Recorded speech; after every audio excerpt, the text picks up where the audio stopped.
Hello, and welcome to my DK's guide, or Dagonoth Kings. This is for 2016.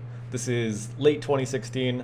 A lot of stuff has come into the game that wasn't in the game a year or 2 years ago, back when people made solo DK's guides. So this is how to solo DKs. It's based on, one person going in there, being able to kill them, and the gear setup you want to take. This is what I usually take. I take the max gear. This is assuming that you do one tick prey flicking. If you don't do one tick prey flicking, you could take some prey gear as well. Or if you can't afford the max gear, you could take some tank gear, maybe some carols, maybe a Fury instead of the all the necklace switches. If you can't afford an Ellie, maybe take a DFS or an Arcane. They're all pretty similar. The shields. People argue that DFS is better. In my opinion, the Ellie seems to work better.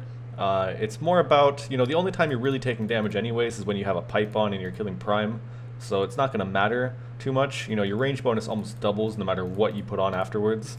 So the shield doesn't make a huge difference with range defense, but, it's all preference, it's all what you can afford. This is what I take at the top here, all this gear, as well as the Toxic Staff of the Dead. The reason I take the Toxic Staff of the Dead, I used to not do it, you might not see it in some of the clips, but it gives damage boost on the Blood Barrage or the Blood Blitz, which will help you out with Rex when you're trying to heal. So it's just a good way to add that extra bit of damage. Same with the Occult. The Occult does the same thing. And in the clips for my guide, I'm not going to include the Imbued Heart, although if you can afford one, I actually would recommend it. It came out recently from Superior Slayer Monsters. It's kind of expensive at the moment, but it probably will stay pretty expensive. What it does, so I'm 99 mage right now, I do it, and then I go up 10% plus 1, I believe, of my mage level. So I go up to 109 mage, and you can do that every 7 minutes. So on the Trident, it adds a lot of hits. It adds 3 extra max hits when it's all the way full. It adds a guaranteed max hit if you keep doing it every 7 minutes. And it gives you some good mage defense as well, which is pretty much only useful on Prime. The Spinelips, if you guys didn't know, the things that hit you around the pool in the Dagonoth layer, they actually use range. They roll off of your range defense only. Even if they attack you with mage, it rolls off your range defense. So the Imbued Heart doesn't help in that perspective, but as I said, it does help with the Trident, and Rex is the slowest kill of the 3 when you have max gear, max stats. So I got a couple things to stress before we get into actually doing DKs. So if you aren't wearing, max gear, if you're not high stats, if you're not up there, able to actually kill DKs effectively as a solo person, there's a very, very good chance that you will get crashed. Now, I don't really crash myself. I, hop a bunch of worlds until I find a world that's free. I don't crash people, but there are people out there, if you're soloing Rex, or if you're, again, as I said, you have, low stats or gear, there are people who will go in there and crash you because they know that they can get kills over you. So I honestly would not recommend it if you don't have at least 90 and everything. It's doable with 85 and everything. It's probably even doable with 80 and everything. But I wouldn't recommend it because you want to have the best that you can have so you can effectively kill them while also not getting crashed. So before I get into anything else, let's get into the Ring of Suffering. So the Ring of Suffering, what it does is it has a 20, what is it actually? Is it 20? I think it's 10 and everything. Actually, I think it's plus 20 in everything right here. So 288, I go to 308. Everything is plus 20 on your defense. So that's huge for your range defense. It also has a prey bonus when it's imbued. It goes from plus 12 to plus 16. And the recoil effect, what it does is when something hits you, it does recoil damage back. I have my recoil settings on. Some people don't use the recoil settings, but I think it does have a factor where on the Spinelips attacking you, there's a chance when they take damage that they'll dig under the water, or, go back underwater and stop attacking you. So I leave it on. You don't really use too many charges. Now, the Blessing, that gives plus 1 prayer. So if you're using a pipe, you don't need your ammo slot. So you can have any Blessing you'd like, and that will add plus 1 prayer as well. And again, as I said, you want to make sure that you've got the best offensive stuff that you can have, or else there's a good chance you get crashed. Again, one more time before we get into anything else, I want to stress getting the Elite for Fremetic Diary done. The highest requirement, the one that people complain about the most, is the 82 rune crafting. You have to craft 56 Astral Runes at an altar at once. That means that you have to have you know, 82 rune crafting or 77 with a boost. That's the biggest issue that people face with doing that. But it's so worth it, because once you actually do the diaries, every single Dagonoth bone that you get will be noted. So you can, you know, pick those up, and then at the end of a trip, you know, you've got like 100, 150 DK bones, which is worth, you know, 1.2, maybe 2 mil or so. That you wouldn't have before. So that makes all your money back pretty much on the supplies you use and then some. So all the rings you get end up being profit. All the rings, all the axes, all the staves, all that stuff ends up being profit, and then you get the bones to, you know, cover it back, make up for your losses. It's very, very good. The rune pouch, what I take in there, I take my blood barrage runes, which is, you know, just the souls, the deaths, and the bloods. You can also do blood blitz if you want to save some money, and obviously the SGS for healing, and blood barrage for healing. I don't use the pipe spec. For pipe, you know, use whatever darts you can. I myself use dragon. I used Addy for a long time. Addy worked well as well, you know, Addy your rune, but I myself use dragon. And yeah, that's pretty much that for the gear and understanding, you know, you want to be as good as you can be, or there's a good chance you could be crashed. One more thing again, before we get into the rest of the guide, I know it's been 6 minutes already, we've not even touched how to actually kill them, but there is a chance that there's going to be a second layer coming. So maybe when you're watching this video, maybe you're watching this 6 months from now, there is a second layer. You might be able to do it with lower stats, but as I said, do the best you can. Okay, so as I've said before, I am going to include how to one-tick DKs, how to, you know, one-tick flick so you're not wasting prayer. So if you're looking for that, that is going to be in this video later on. But before we get into that, let's get into the inventory setup. So what I take, I use my alt to let myself in, so I don't require the pet rock. You could have a friend let you in, or you could use a pet rock. It's up to you. Sometimes I'll take the pet rock if it's a short task. I've got 145. You know, this task could call for a pet rock and my own throwing axes. But, you know, I always prefer to bring my alt. That way, you know, I've got a full inventory ready to go. I take 1 stamina for running through the DK's doors. A few peapots, or restores, sorry, just for the extra prayer. These Sanfu serums, these are the key thing here. They act as a super anti-poison, so for 6 minutes, they, you know, relieve you and keep you immune to poison. And they also act as a super restore in the fact that they give you prayer points. So that's really strong. I'd recommend taking 5 for shorter tasks, 6 for longer tasks. This is kind of in between. I think I'll take 6 anyways, but I'll probably only end up using 5. But yeah, that's what you take there. If you don't want to have, you know, if you have a shorter task, maybe take 3 super combats and range bots. I like to take a 1-to-1 ratio. Usually 1 for every about 10 or 11 of these. So, you know, 12 times 11, that'd be 132. It'd be a little cut short. Maybe I'd wait a little longer, but I'm just going to bring 4 because I can. You know, I have the alt, and I can just, you know, combat pot earlier instead of later. I always take 1 brew just for emergency. You can swap that out for whatever you'd like, you know, 1 restore, 1 anglerfish, you know, whatever you would like to take. That's, you know, kind of how you want to do that.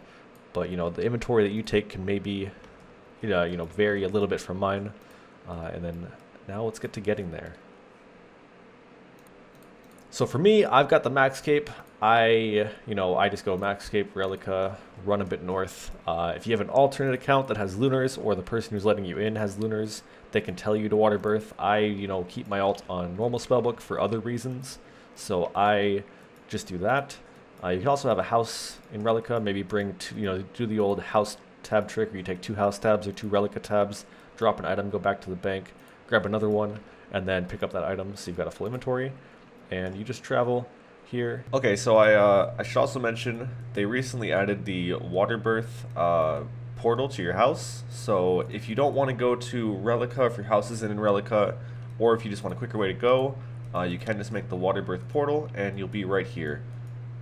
If you've never been here before, then you probably don't want to watch this guide, because this guide's kind of a more advanced DK's guide. This is not a guide on starting out your first ever DK's trip. This is a guide on doing DK's at the max efficiency, or close to max efficiency, you know, the best way possible for a solo player. This is not meant for, you know, the guy who, you know, it's his first time going to DKs.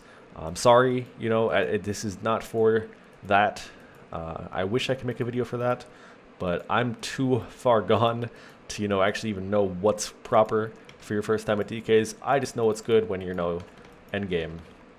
when you're at the end game stage. So before I move on, I figure it's worth mentioning that if you are the kind of solo player who's either maybe an Iron Man, or you don't really like interacting with people that much, or you don't have anybody who's willing to go help you through the DK's doors, there is a CC, the mini game CC. You can join it. I'm not sure how active it is. I never really use it, but it looks like there's quite a few people in here. So maybe this is where you go to find somebody who could be a door partner. But even then, if you're not trying to do that, if you've done Fremetic Trials, you talk to Ask Aladdin after the quest. You talk to him, you ask him about a pet rock, get yourself a pet rock, and then that can be dropped in front of the gate to let yourself in. And I'll quickly show you exactly what I'm talking about. So once you go down the DK's entrance, you simply just go northeast here, and I've got my alt following me, but I will show you exactly what I'm talking about with the dropping of the pet rock. You just drop it on one of these two. So I'm going to drop it on the north one, and then I'm going to go stand on the south one, open the door, it'll open right up. You can either pick up your pet rock again, or you can just go to talk to Ask Aladdin again after the trip and get another one if you would prefer to not have one in your bank. My ult is getting destroyed. I need to eat real quick. Okay, and once you get up here, you just keep going east. I'm going to try to walk you through the entire DK's lair so you know exactly how to get to DK's. Although it's not necessary, I feel like, maybe somebody would want to see this who's never done DKs before, but is still, the kind of PVMer who's going to be doing this, max gear stuff. Although most of you who are going to be watching a video on, how to do DKs efficiently probably already know what to do. So if you go up the ladder, this is what I do with my alt. Sometimes I'll go up the ladder, I'll trade myself some supplies, and then I'll go back down. It is just the top of the island. Sometimes I leave my alt here with some supplies. I've just logged out of it. But yeah, you go down the ladder to get to DK's. You're going to pray mage, and then you're going to pray range for the second room. You're going to keep running. And as you can see there, I actually had my left click on. Usually when you're running through DK's doors, you want to leave your left click off. Here it doesn't matter too much with prayer. You can pray melee if you want to. It's okay though. Next room you're going to want to go down and go west while praying range. And then the room after that, you're going to want to pray mage for the next 3 rooms. You can drink a stamina whenever you'd like. I'm drinking mine right now. It's not really necessary to drink it at a specific time. It's just kind of how you want to do it, because you do want to open up your inventory space anyways for the bones, as we've mentioned before. So you're just going to run through here. It doesn't matter what you pray at all for these. They don't hit too much, or at least they shouldn't. Then you pray range while going east. And then you're going to take the north ladder eventually. There is melee and range ones down here, but mostly range, although it did just get hit quite a bit.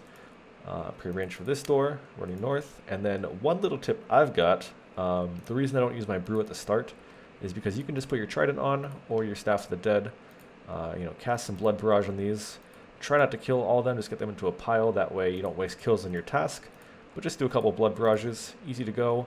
Back up to full HP for the start of your task. Then you're just going to go down the ladder again. Keep running. And this video may be longer than I expected it to be, but I feel like an in-depth guide is much better than like a 2-minute, okay, do this, this is what you do, that's done. So once you go down that ladder, you're going to start running south, and then you're basically there at the door. You want to pray mage as you're going through. And we're going to get into how to actually do DKs at the start here, but I just want to show you how to do this, how to get here. So as I start running here, I usually turn my left click back on, so I'm ready to go with that. And then you can peek the ladder actually to see if there's people down there. Luckily, there's nobody down there, so we can get right into the guide. But yeah, this is how you get there. That is the DK's door, and let's move on. Okay, so before we get into actually killing DKs, I've got one tip for you guys, which is, keeping your quick prayers on. Never pressing done unless you're going to possibly get 2 DKs on you and you want to flick between them. That's the only time you would ever press done. Apart from that, you always want to leave it on this screen right here. You never want to press done. That way, you're killing one, you quickly go over, change your quick prayers to whatever you need to change them to, and then you can keep one ticking.